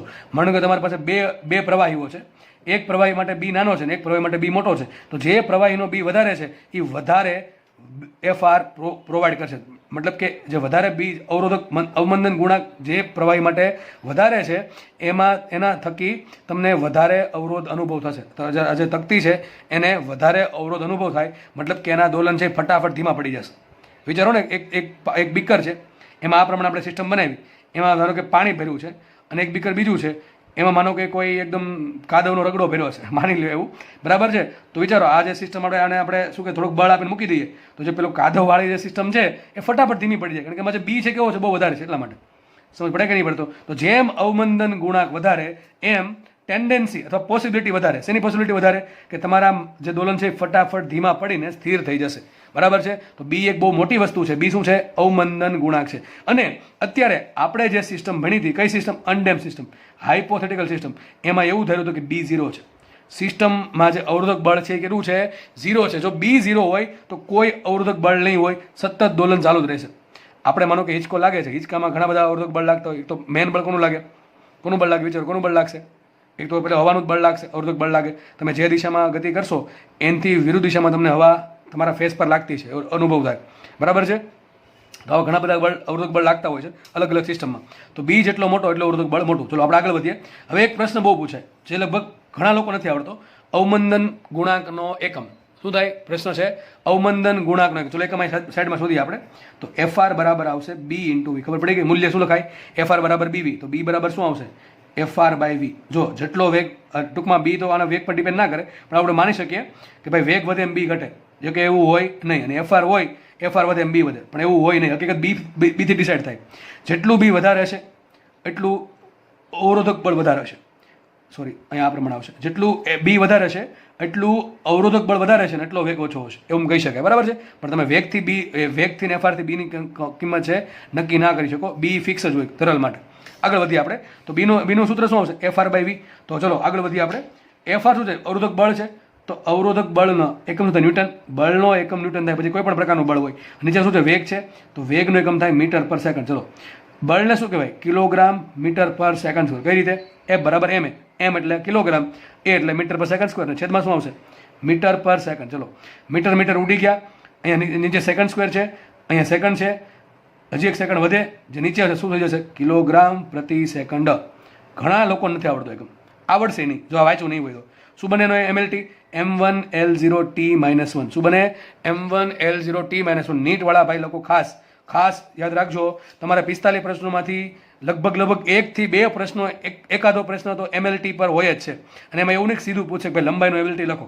એવા લોકો મૂર્ખા નથી. તમને આવી જ રાશિઓ પૂછશે જે તમને લગભગ નહીં આવડતી હોય. તો અવમંદન ગુણાંકનું એમએલટી અને એકમ તમારા માટે આઈએમપી. 4 માર્ક્સ સીધા રોકડા આવશે આનથી. બરાબર છે? એકમ યાદ નથી રાખવાનું, આપણે યાદ રાખવાનું છે આ એફ આર બરાબર બીવી. શું યાદ રાખવાનું છે? એફ આર બરાબર બીવી, એના પરથી એકમ મેળવવાનું. તો આપણે ઘણી બધી ચર્ચા કરી લીધી એફ વિશે, વી વિશે અને બી વિશે. બરાબર? ચલો કિંમત મૂકીએ આપણે અહીંયા. તો આપણે મેન અહીંયા હતા. તો જે બળ લાગતું હતું સિસ્ટમ પર, કુલ બળ કયું બળ હતું? એક તો અવરોધક બળ હતું અને એક હતું સ્પ્રિંગનું બળ. ચલો, તો એફ બરાબર લખાય F R plus F spring. શું આવશે? રેઝિસ્ટન્સ ફોર્સ પ્લસ સ્પ્રિંગનું ફોર્સ. તો કુલ એફ શું આવશે? એફ બરાબર આવશે એફ આર બરાબર શું લખ્યું મેં? માઇનસ બી. માઇનસ શું કામ આવ્યા? કે જે રેઝિસ્ટન્સ ફોર્સ છે એ વેગની વિરુદ્ધ દિશામાં છે, અને સ્પ્રિંગનું ખબર છે માઇનસ શું કામ આવે છે? સ્પ્રિંગનું માઇનસ એટલા માટે આવે કે જે દિશામાં સ્થાનાંતર થાય એનાથી વિરુદ્ધ દિશામાં સ્પ્રિંગનું બળ લાગે, એટલે અહીંયા પણ માઇનસ આવશે. તો કુલ બળ કેટલું આવશે? એક કામ કરીએ, આપણે અલગ પેજમાં લખીએ. તો આપણે આટલું જોયું કે તંત્રનું કુલ બળ F is equal to f કોનું લાગશે? રેઝિસ્ટન્સ ફોર્સ લાગશે. રેઝિસ્ટન્સ ફોર્સ લાગશે કોનું? તરલ દ્વારા. અને એક લાગશે સ્પ્રિંગ દ્વારા. સ્પ્રિંગ પોતાની મૂળ અવસ્થામાં રહેવા માટે જે પ્રયત્ન કરે એને કહેવાય પુનઃસ્થાપક બળ. તો લખાશે એફ બરાબર શું આવશે? ચલો, રેઝિસ્ટન્સ ફોર્સ કેટલું હશે? માઇનસ બીવી પ્લસ સ્પ્રિંગનું કેટલું બળ હશે? માઇનસ કેવાય. વાય દિશા છે એટલે આપણે વાય લીધું છે. એક્સ હોય તો એક્સ લેવાનું. તો એફ બરાબર આવશે માઇનસ બીવી ને માઇનસ કેવાય. તો આપણે એફને શું લખી શકીએ? એમ લખી શકીએ. એફ બરાબર આવશે એમ એ બરાબર શું આવશે? માઇનસ બીવી માઇનસ કેવાય. એટલે ખબર પડી ગઈ? એક કામ કરીએ, આ બધું આ બાજુ લાવો તો શું થશે? અહીંયા એમ એને શું લખો? આમ લખાય D square by D square. હવે એમ નહીં પૂછે સર આ ક્યાંથી આવ્યું? વાય બરાબર એ બરાબર શું થાય? DV by DT. અને વાય એ બરાબર શું થાય? D square Y by DT square. આગળ ભણાવેલું છે. પ્લસ આ પદ આખો આ બાજુ આવશે બીવી, પ્લસ આ પદ આવશે કેવાય. બરાબર શું આવશે? આ બાજુ 0 આવશે. શું આવશે? આ બાજુ 0 આવશે. ચલો આગળ વધીએ આપણે. તો લખાશે શું? M into D square Y by DT square plus B M રાખવું. આ વીને શું લખાય? D Y by DT. શું લખાય? વેગ બરાબર ડી વાય બાય ડીટી આપણને ખબર છે. પ્લસ કે વાય બરાબર 0. આખું સમીકરણ વાય સ્વરૂપે આવી ગયું. અને આને કહેવાય અવમંદિત દોલનનું સમીકરણ આઈએમપી. આગળ આપણે જે જોયું હતું એ હતું સરળ આવર્ત ગતિનું સમીકરણ. જોકે આ પણ સરળ આવર્ત ગતિ જ છે, પરંતુ પ્રોબ્લેમ ક્યાં છે? આમાં અવરોધક બળ છે. આ જે સમીકરણ હતું કયું હતું? તમને યાદ હશે આવું કંઈક હતું. D square Y by DT square plus omega square Y બરાબર 0. હમણાં આના પર આપણે આવશું. એક કામ કરીએ, જુઓ, બે આખા આ જે સમીકરણ છે બધાને એમ વડે ભાગી નાખો. સમીકરણ શું બનશે? આવું બનશે D square Y by DT square plus B upon M into D Y by DT plus K upon small M into Y is equal to 0. સમજ પડે કે ના પડે? 0 ભાંગ્યા એમ કરો 0 જ થશે. ટૂંકમાં દરેક પદને મેં શેના વડે ભાગી નાખ્યું? સ્મોલ એમ વડે ભાગ્યું. તો સાબિત શું થયું? D square Y by DT square plus B upon M into D Y by DT plus K by એમને શું કહેવાય? યાદ હશે તમને? કે બાય એમને કહેવાય ઓમેગા સ્ક્વેર. કઈ આવૃત્તિ? પ્રાકૃતિક આવૃત્તિ. અને ઓમેગા 0 કહી દઈએ. શું કહી દઈએ? ઓમેગા 0. તો કે બાય એમ બરાબર અહીંથી આવ્યું હતું. જો અહીંથી અવરોધક અવમંદન ગુણાંક ન હોય, અવરોધક બળ ના હોય ત્યારે એકદમ આ પ્રમાણે ગતિ થાય. એનું સમીકરણ શું થાય? D square Y by DT square plus omega square Y બરાબર 0. એમાં જે ઓમેગા સ્ક્વેર છે એને મેં તમને કીધું હતું, યાદ રાખવાનું. શું કહેવાય? પ્રાકૃતિક કોણીય આવૃત્તિ. શું થશે? પ્રાકૃતિક કોણીય આવૃત્તિ. ટૂંકમાં કે બાય એમને શું કહેવાય? Omega 0 square. તો લખું છું અહીંયા ઓમેગા 0 સ્ક્વેર વાય બરાબર 0. આવી ગયું સમીકરણ. તો આ થઈ ગયું તમને અવમંદિત દોલનનું સમીકરણ. તમારે યાદ રાખવાનું છે.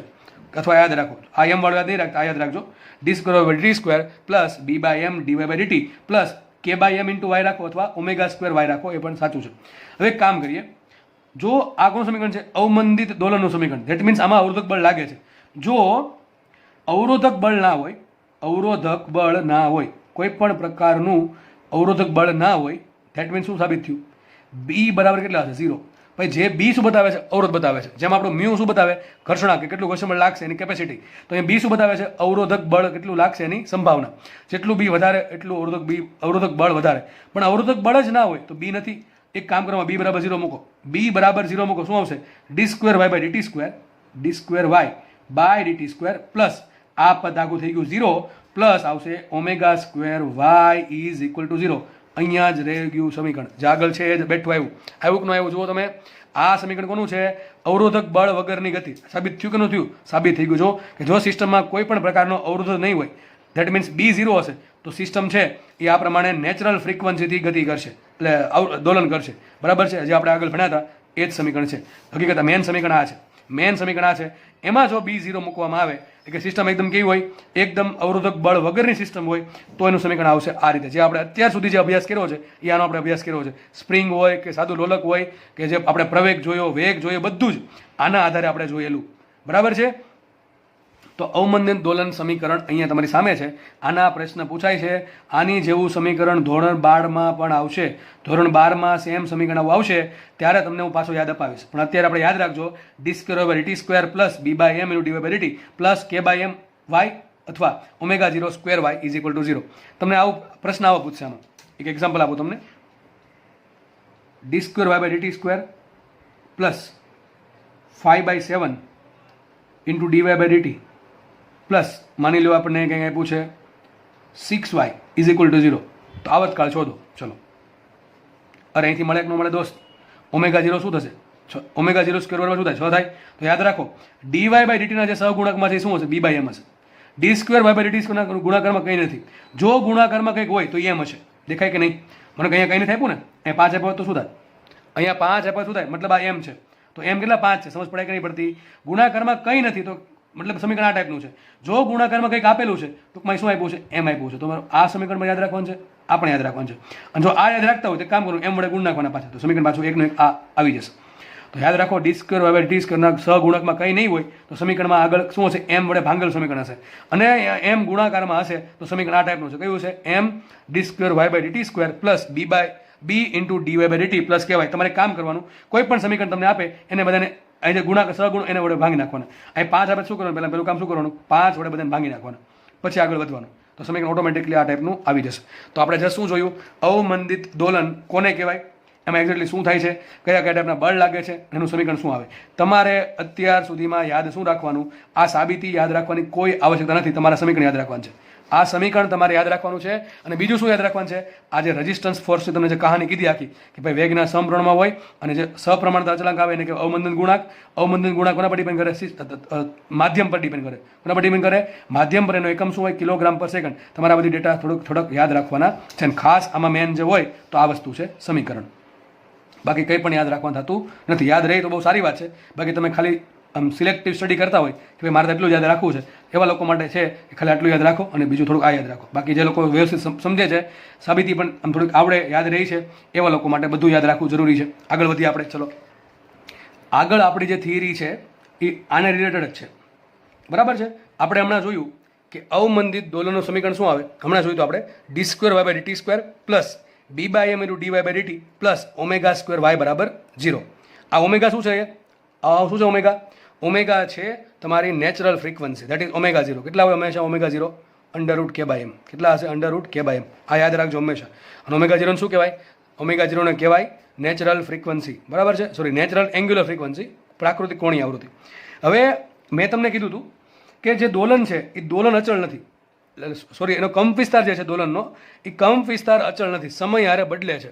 જેમ સમય પસાર થશે એમ કંપ વિસ્તાર ઘટતો જશે. તો યાદ રાખવાનું છે તમારે, આ જે દોલન થાય છે, કયા દોલન? અવમંદિત દોલન. એમાં કંપ વિસ્તારનું સમીકરણ મોસ્ટ આઈએમપી. આ સમીકરણના દાખલા 100% પૂછાશે ભાઈ, જીમાં અને નીટમાં. શું છે સમજાવું? ચલો, ડાયરેક્ટ તો નહીં આપી દઉં એમને સીધું. ચલો સમીકરણ સમજીએ પહેલાં આપણે. બહુ આઈએમપી વસ્તુ છે ભાઈ, બરાબર છે. હું ડબલ વખત હાઇલાઇટ કરું છું. દાખલો તમને લગભગ જોવા મળશે આમાંથી તમારા પેપરમાં. સમજ પડે છે? ચલો, તો સમીકરણમાં જે કંપ વિસ્તાર છે એ અચળ નથી. કેમ અચળ નથી?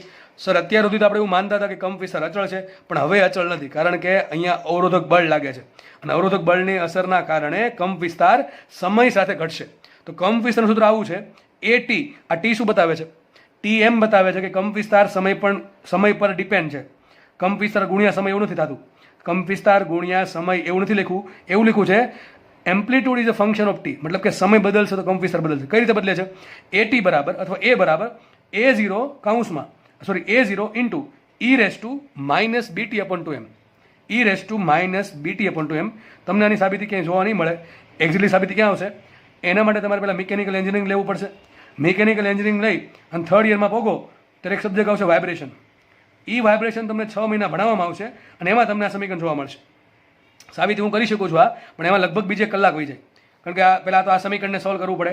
આ શું કહેવાય, જે આપણે જે ડિફરન્શિયલ ઇક્વેશન છે, આ વિકલનનું સમીકરણ, એને સોલ્વ કરવું પડે. એના પરથી આ કિંમત આવશે. એટલે આ સમીકરણની સાબિતી તમને ક્યાંય જોવા તમારી ટેક્સ્ટ બુકમાં મળશે નહીં. આપણે સાબિતી અત્યારે જોતી નથી, કારણ કે બધા લગભગ આ ચેપ્ટરમાં 1 કલાક બીજી હોય જાય સાબિત કરવામાં. બરાબર છે? આગળ વધીએ તો સમીકરણ તમારે ડાયરેક્ટ યાદ રાખવાનું છે. કોઈ બી રીતે યાદ રાખો, લખીને યાદ રાખો કે વાંચીને યાદ રાખો, યાદ રાખવાનું છે. મેઇન વાત તો એ છે. તો યાદ રાખજો, સમીકરણ શું આવશે? એ ટી બરાબર A0 e−bt/2m. તો વિચારો એક્ઝેક્ટલી આપણે જોઈએ. એક કામ કરીએ, આપણે થોડુંક સાઈડમાં ડિટેલમાં સમજીએ. તો સમીકરણ આ ટાઈપનું છે કે જુઓ, એ ટી બરાબર એટલે કે ટી પર આધારિત આવર્તકાળ, કંપ વિસ્તાર એ એમ્પ્લિટ્યુડ કેટલો હશે? A0 e−bt/2m. ચલો આગળ છેદમાં જાવ તો લખાઈશું. માટે એ બરાબર શું લખાશે? A0 e−bt/2m. થોડુંક વિચારજો. એ શું છે? એક્સપોનેન્શિયલ છે. શું છે? એ એક સંખ્યા છે.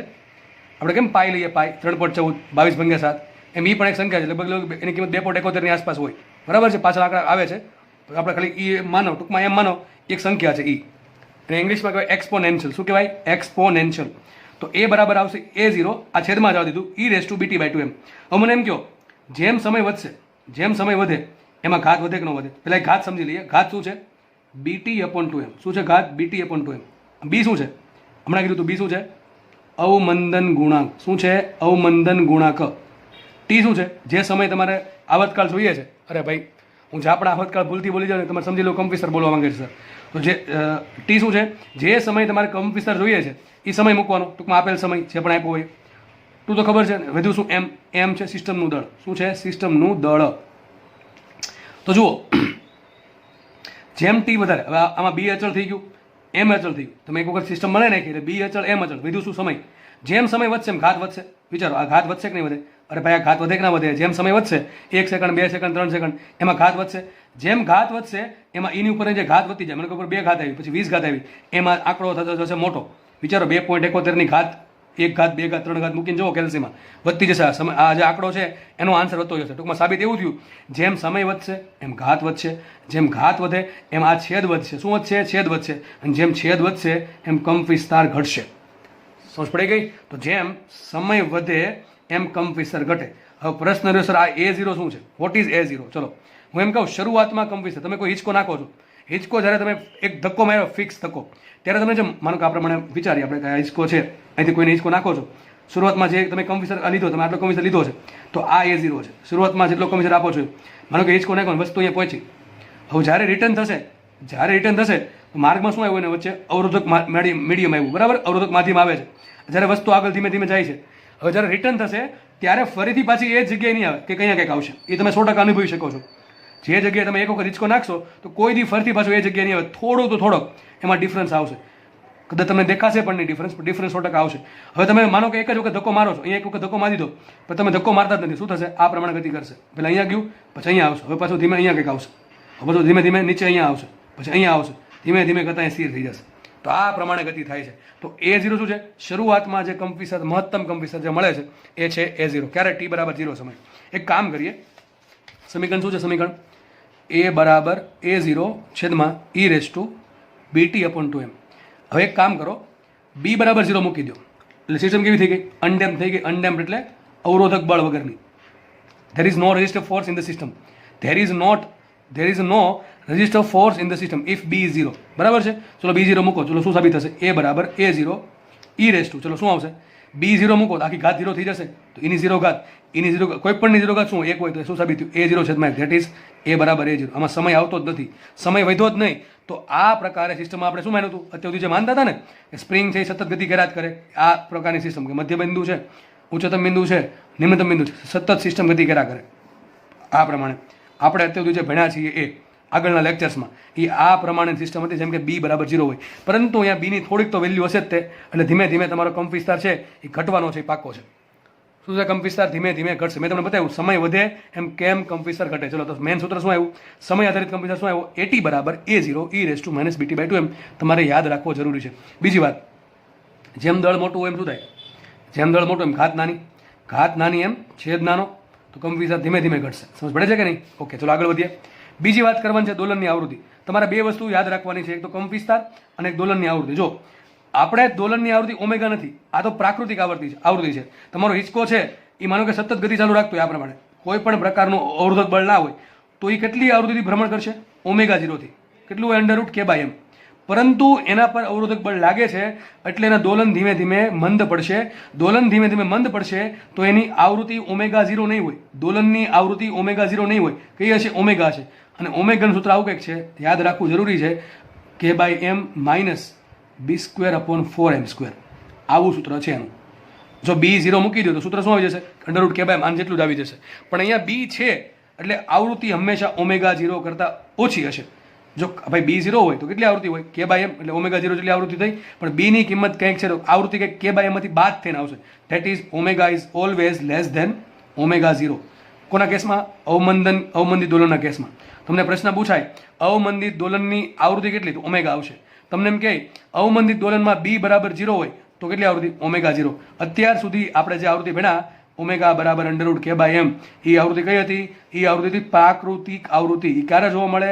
અવરોધક બળ ન લાગે તો. પ્રેક્ટિકલમાં કઈ આવૃત્તિ હશે? ઓમેગા હશે. તો ઓમેગા 0માં અને ઓમેગામાં કન્ફ્યુઝ થવું નહીં.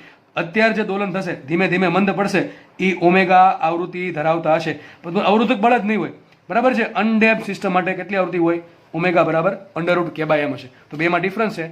સાચી કઈ છે? સાચી આ છે. એટલે પ્રેક્ટિકલમાં આપણને આ જોવા મળે, ઓમેગા બરાબર √k/m માઇનસ B²/4m². સૂત્ર લખવા સિવાય કોઈ રસ્તો જ નથી યાદ રાખવા માટે, બરાબર છે. બાકી અત્યારે યાદ રહેશે પછી ભૂલાઈ જાય. ચલો તો આપણને બે વસ્તુ મળી ગઈ. સમય આધારિત કંપ વિસ્તાર કેટલો મળશે?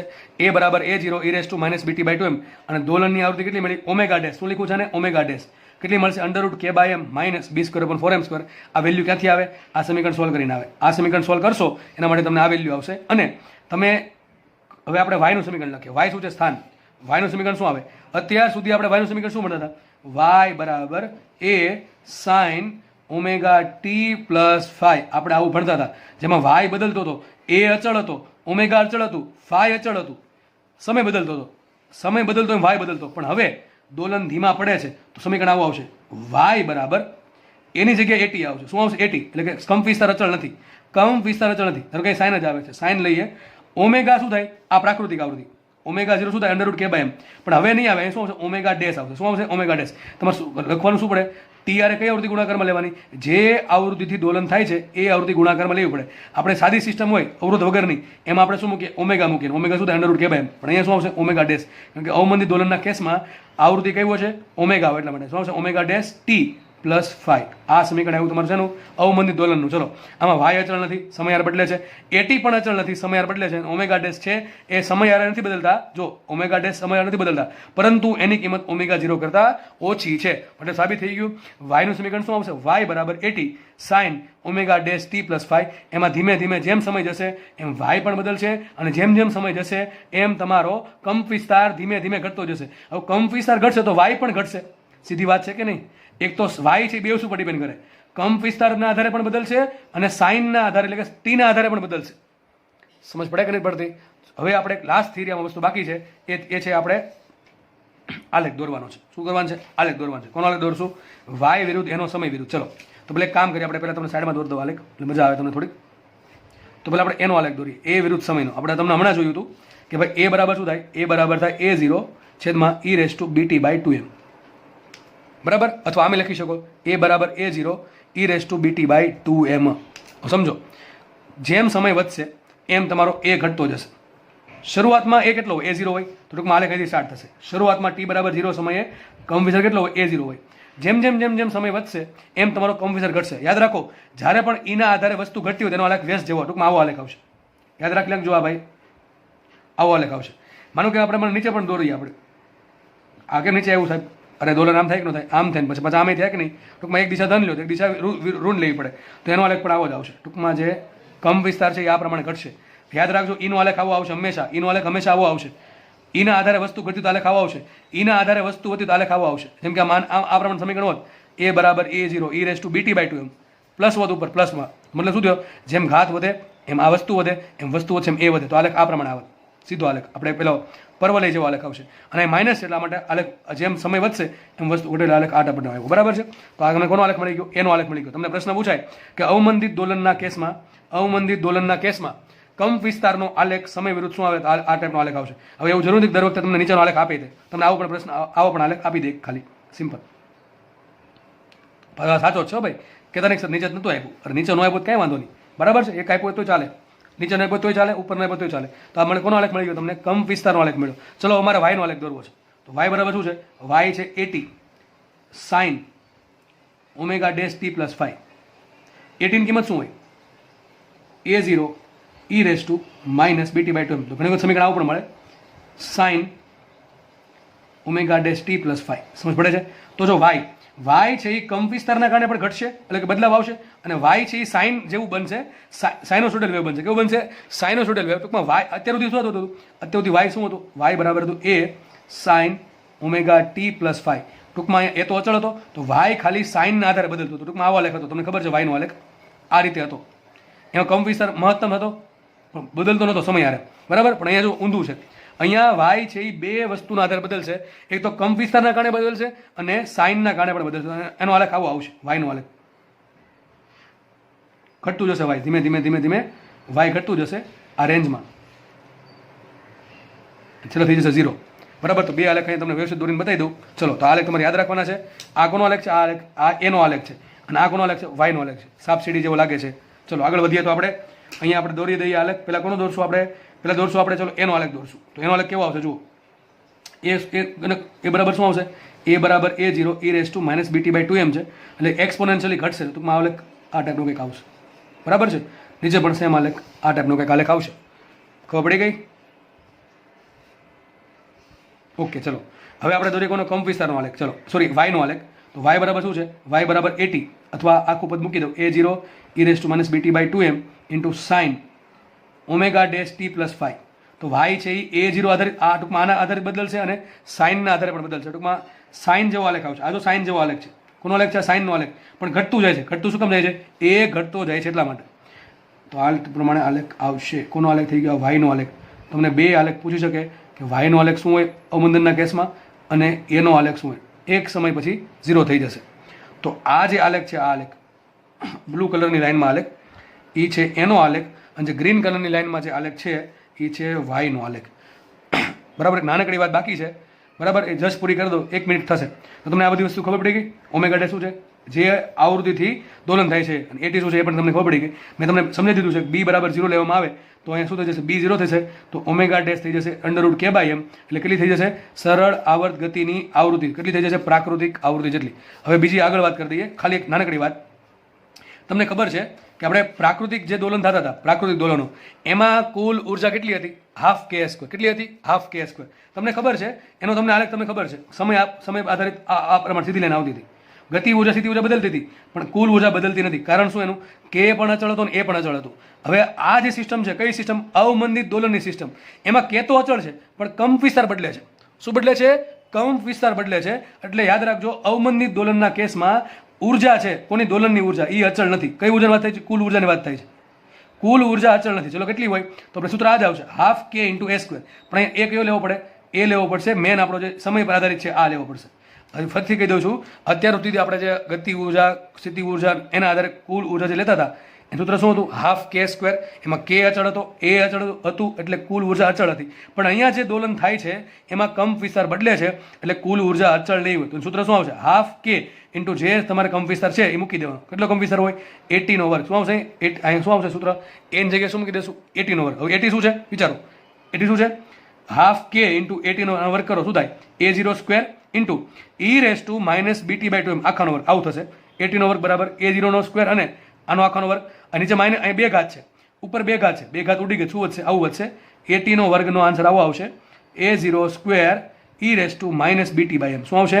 e raise to minus BT by M. તો ચલો મૂકી દીધું. શું આવશે સૂત્ર? હાફ કે એમ રાખીએ તો half k into a0 square into આ પદ વધારાનું આવ્યું. કેટલું આવ્યું? e raise to minus BT by M. હવે આમાં b બરાબર 0 મૂકી દો. b બરાબર 0 મૂકી દો તો શું આવશે? e ની 0 ઘાત. e ની 0 ઘાત થાય 1 તો શું સૂત્ર આવી ગયું? મેન સૂત્ર હાફ કે. આને જેવું સૂત્ર આવી જશે. સમજ પડે કે નહીં પડતી? તો યાદ રાખજો, અવમંદિત દોલનના કેસમાં જે કુલ ઉર્જા છે એ પણ અચળ નથી, એ ધીમે ધીમે ઘટશે. એનો આલેખ કેવો આવશે? જેવો આલેખ એનો છે એવો જ આલેખ ઈનો આવશે. કે આ ટાઈપનો આલેખ આવશે. અહીંયા ઈ છે, અહીંયા ટી છે, તો આલેખ સેમ ટુ સેમ આ પ્રમાણે આવશે. જાતે દોરી નાખો, મેં નથી દોરવામાં, તમે દોરી નાખો. બરાબર, આ રીતે દોરી નાખો. તો યાદ રાખજો, અવમંદિત દોલનના કેસમાં શું અચળ નથી? કંપ વિસ્તાર અચળ નથી અને કુલ ઉર્જા પણ અચળ નથી. અને ધીમે ધીમે વાય પણ ઘટતું જાય છે સમય સાથે, દેખાય છે આપણને. તો આ એકદમ મસ્ત થિયરી છે. થિયરી તમારે લખીને પાકી કરવી પડશે તો જ આવડશે. જેટલા બી સૂત્ર આવ્યા છે, આગળના સૂત્ર, અહીંયા જે સૂત્ર આવ્યા છે એ વ્યવસ્થિત સમજીને પાકે કરવાના છે તો જ દાખલા આવડશે. બરાબર, એમાં 4 માર્ક રોકડા આવશે. દાખલા આપણે ગણશું, દાખલા એકદમ ઇઝી છે, પણ સૂત્ર આવશે તો જ દાખલા આવડશે. એટલે 4 માર્ક જો રોકડા કરવા હોય તો વ્યવસ્થિત થિયરી વાંચવી. તમને થિયરીમાંથી કોઈ પણ પ્રશ્ન પૂછાઈ શકે, એકદમ નાનકડો પ્રશ્ન પણ પૂછાઈ શકે જે તમને ડાયરેક્ટલી 4 માર્ક આપી શકે છે. અને ખાસ યાદ રાખજો, ઈનો આલેખ પણ આવો જ આવશે, આની જેવો જ. બરાબર, તો અહીંયા સુધી લેક્ચર રાખીએ. નેક્સ્ટ લેક્ચરમાં આપણે આ ચેપ્ટરનો છેલ્લી થિયરી ડિસ્કસ કરશું, ધેટ ઇઝ પ્રણોદિત દોલનો. બરાબર, આગળ વધીએ. લેક્ચર જોવા બદલ બધાને ખૂબ ખૂબ આભાર, ધન્યવાદ, જય હિન્દ.